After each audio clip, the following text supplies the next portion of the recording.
Hi folks, welcome to a video on healthy relationships. My name is Angeline and I'm a sexual health educator assistant with health promotion and wellness at SF State. In today's video, we will be talking about healthy relationships and the importance of communication, trust, and boundaries. Communication is a way for us to share our needs, fears, and desires with others and for them to share with us. You've probably heard the saying, communication is key. But what does communication actually look like? Communication starts with consent, which is a mutual agreement between two or more people for an activity. Consent should be freely given and is a choice to be made without coercion. It should be enthusiastic. Silence or lack of resistance does not mean consent. Consent is also reversible, and at any time someone can change their minds about what they have said yes to. Consent for one activity is not consent for another.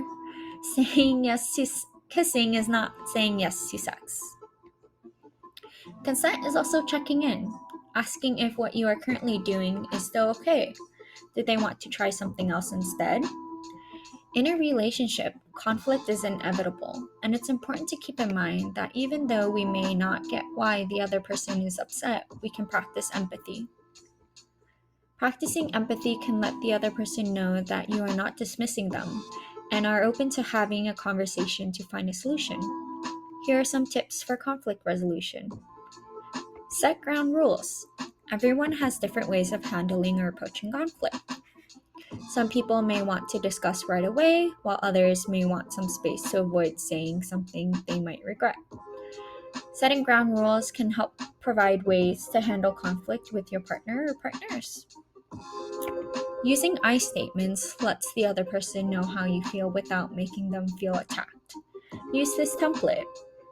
I feel, state your feelings. When you, state their behavior. I would like, state what you would like to happen. For example, I feel ignored when you keep canceling our plans.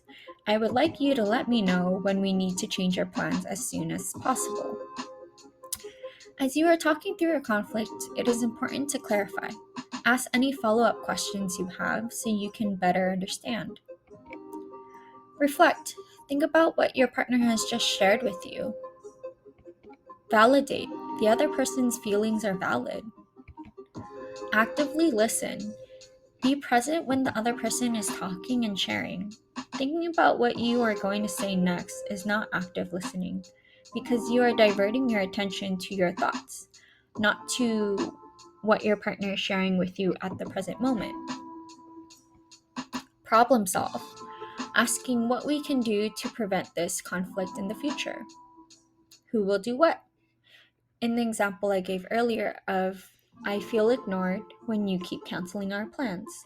I would like you to let me know when we need to change our plans as soon as possible. Perhaps partner A could let partner B know when their plans change. How often?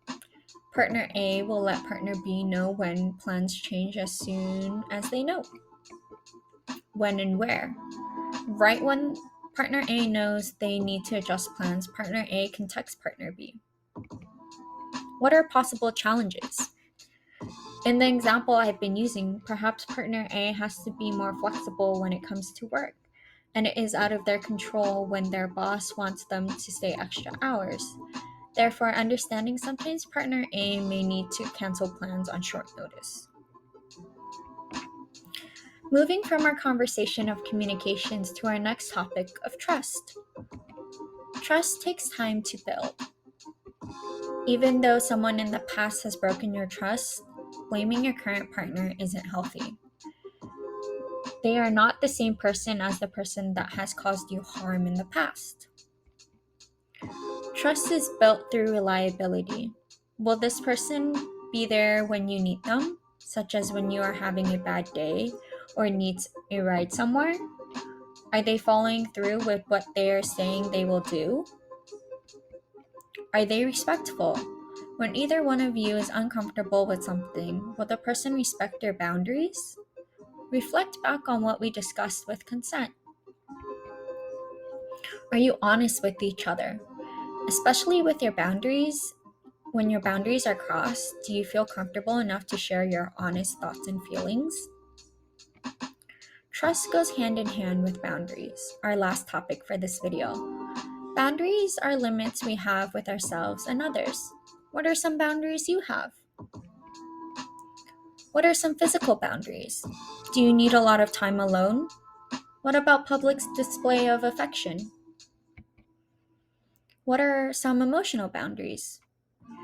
Are you someone who shares your feelings right away, or do you need some time to think? Do you need someone who can be available when there is a crisis? What are some sexual boundaries? Are you and your partner comfortable engaging in sex right away, or do they want to wait until marriage to have sex?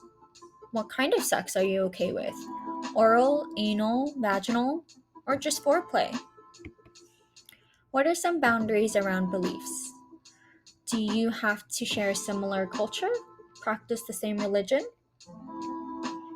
After hearing some examples, here's your chance to think about some boundaries you have. Grab something you can write with and create 4 columns similar to what you see on the screen. Feel free to pause the video here while doing this activity, as well to use the examples I gave earlier as a starting off point.